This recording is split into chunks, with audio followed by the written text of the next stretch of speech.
Welcome to The Warm-Up, a Bailiwick Express podcast giving you an insight into the sports action that is on the horizon.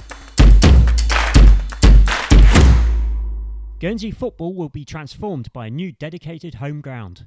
Called Victoria Park, it will offer top-class facilities for players and fans. I'm Nick Mann, and I visited the site to see the progress and talk to Guernsey Football Association CEO Gary Roberts and GFC manager Tony Vance about what is on offer and what it means for the game. Can you begin by just summing up what this will mean for the Guernsey FA? Transformational for Guernsey football, for the island community to have a facility of this nature. It really is going to change the way the game is played and how many people can play the game over here. And that's got to be important about building the playing base as well. So how does this fit into that? I mean, for the Guernsey Football Association, our ambition is to have as many people playing the game as possible. And this facility will allow us to put on new programmes for women and girls, for disabled players, for players of all ages, from the youngest to the oldest. So having a facility that we can kind of control what we do for the community and the different offers that we provide, it's transformational. And it's also opening opportunities in terms of the number of games you can play, the training sessions you can. Yeah. So the facility is going to be well used. Yeah. Oh, it'll be used all throughout the entire year. I mean, last year we lost over 400 matches to wet weather. This facility ensures that we won't be impacted as much by the weather. We can provide better training facilities for the local clubs. We can provide opportunities for schools to come down here and use that. So yeah, I mean, it's going to be fantastic for football and for the local community.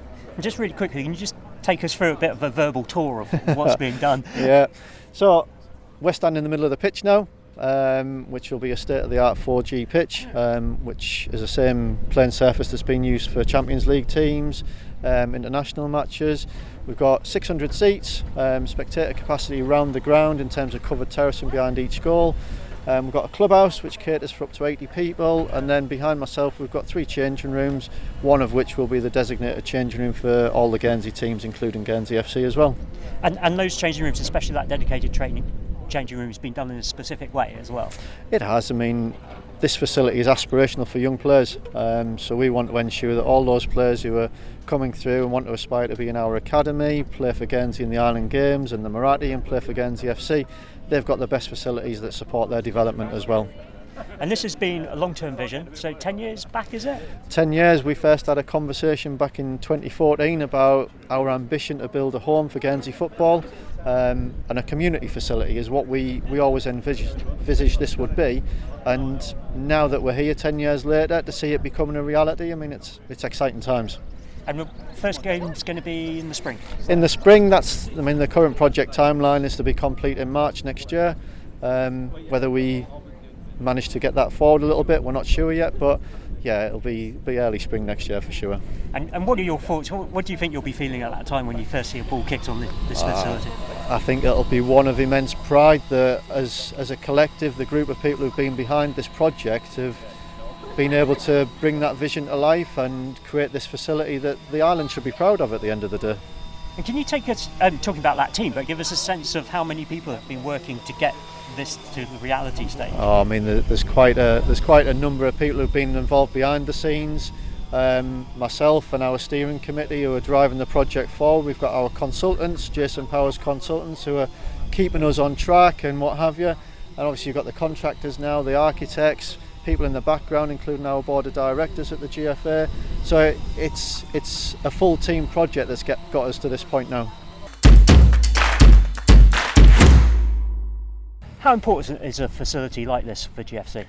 I mean, not only for GFC, but for the whole community of football. It's just going to be so exciting, and I often use this word game changing for our football, and it certainly is. The one thing that's really interesting, if you look, we're very lucky in Guernsey because all the clubs have their own facility. So unlike Jersey, where some of the clubs don't have their own sort of pitches and their own clubhouses, all of our clubs do. But what's surprising is Guernsey itself hasn't had a home.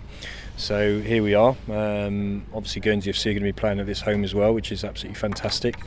It's a purpose-built facility. The pitch is going to be state of the art. for us, we can get to train on this every week as well. So you can sort of work on things where you can understand the pitch dimensions, the run of the ball, everything about it, and that hopefully will give us an edge, because we need to find anything we can in the leagues that we compete in. But with the facility, the background, and the sort of change rooms, everything about the whole facility is all geared up for football. Obviously, Foots Lane is a decent facility, but we share that with rugby and athletics, and rightly so. But here, this is all about us. We can have pre-season games, which we couldn't do at Foots Lane. The women can play here, and if you throw in that totally aspirational for the children of Guernsey and the people coming through the ranks, this is where they'll want to play, and that can never be underestimated. And if you could pinpoint a few of the points of difference that this facility will create, what are the key points? Well, I think I did a little tour earlier of the change room, for example. So our prep is now going to be completely professionalised. We've got rehab rooms, we've got treatment rooms, we've got ice baths. So for recovery, the players can prepare in probably what would most teams would dream of, and it's professional standards. Dressing room wise, it's geared up to deliver the right sort of things that are innovative in football these days, as well as after the match. We can review half time. We've got capabilities of looking at footage, all within sort of seconds, and so that sort of stuff off the pitch will hopefully help on the pitch. And as I said, with the facility, the surface, we can. As I say, we're giving ourselves our best chance. And in terms of that surface as well, obviously past seasons we've seen some problems down at Foots Lane with games being postponed and cancelled because of the conditions. So hopefully, I guess this can help address that as well. Absolutely. When I talk about game changing, I'm talking on the pitch as well as off the pitch. And in terms of commercial aspects, in terms of not having the worry and concern of losing £20,000-30,000 a year of games being put off, that's not going to happen now. Add in that you can even sort of now, the thing that really excites me is before a big game, for example, we can have youngsters playing on the pitch before the game as well, after the game, which again brings everybody together. That word aspirational for everyone.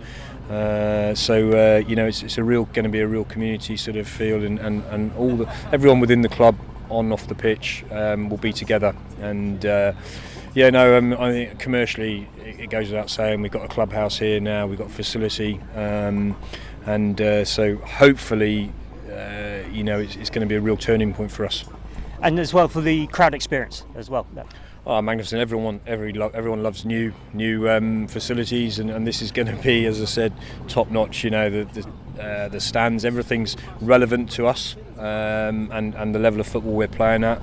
In terms of Marathi, you can have crowds and crowds of people here, no problem, and hopefully, we can grow with that with Guernsey FC as well in terms of supporter base. We've got more than enough to cover what we're doing at the moment. Just silly little things like sort of now we've got covered terracing behind the goals, so there's no.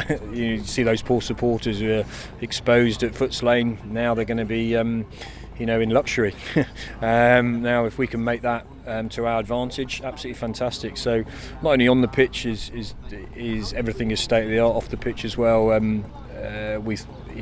Everything's been thought of, and as I said, we're very, very lucky to have this, and I can't wait to get going. That was a warm-up. Thanks again for listening.